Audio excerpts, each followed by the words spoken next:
Hi everyone, this is Khaja. ఈరోజు మనం SR online form ఎలా ఫిలప్ చేయాలో తెలుసుకుందాము. మనము ముఖ్యంగా ఈసీఐఎన్ఈటీ వెబ్సైట్కి వెళ్ళిన తర్వాత ఇక్కడ ఎస్ఆర్ 2026 ఫిల్ ఎమ్యూనరేషన్ ఫామ్ అని మనకు కనిపిస్తుంది. ఇక్కడ క్లిక్ చేసిన తర్వాత మొబైల్ ద్వారా లాగిన్ కావాల్సి ఉంటుంది. మొబైల్ ద్వారా లాగిన్ అయిన తర్వాత మనకు ఇలా ఇంటర్ఫేస్ కనిపిస్తుంది.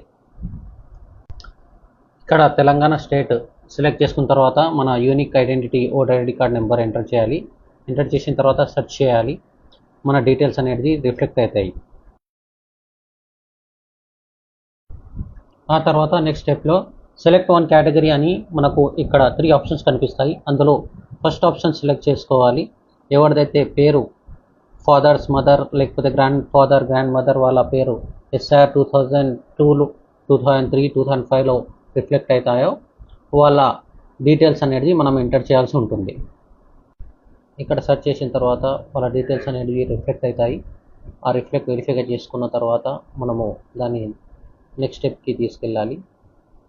అక్కడ మన పర్సనల్ డీటెయిల్స్ ఎంటర్ చేయాలి. మన Aadhaar card, father name, mother name, and ఆ తర్వాత మనము ఫోటో అప్లోడ్ చేయాల్సి ఉంటుంది. ఫోటో అప్లోడ్ చేసిన తర్వాత మనము వెరిఫికేషన్ కోసము రివ్యూ చూసుకోవాలి. అన్నీ కరెక్ట్గా ఉంటే మనము ఇక్కడ సబ్మిట్ చేయాలి. ఆ సబ్మిట్ చేసిన తర్వాత మనకు ఆధార్ ద్వారా వెరిఫికేషన్ అడుగుతుంది. ఆధార్ నెంబర్ ఎంటర్ చేసిన తర్వాత ఓటీపీ వస్తుంది. ఓటీపీ వెరిఫికేషన్ చేసిన తర్వాత సబ్మిట్ చేయాల్సి ఉంటుంది. ఆ సబ్మిట్ చేసిన తర్వాత మనకు ఫైనల్గా ఇలా ప్రాసెస్ అనేది కంప్లీట్ అయ్యిందని వస్తుంది. ఆ తర్వాత రిసిప్ట్ డౌన్లోడ్ చేసుకొని మనము ఈ ప్రాసెస్ని కంప్లీట్ చేసుకోవచ్చు.